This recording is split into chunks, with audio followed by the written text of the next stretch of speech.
कृष्ण के जन्म के समय जैसे यमुना नदी उफान पर थी, उसी तरह इस बार कृष्ण जन्म से पहले सरस्वती नदी उफान पर है।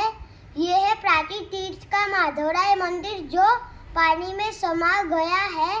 गिर के जंगलों में हुई मूसलाधार बारिश से सरस्वती नदी उफान पर थी और नदी में आई बाढ़ में माधवराय मंदिर जलमग्न हो गया। करीब 5000 साल पुराना ये प्राचीन मंदिर जो सरस्वती नदी के तट पर आया हुआ है, इसलिए हर साल भारी बारिश से नदी के पानी में समा जाता है।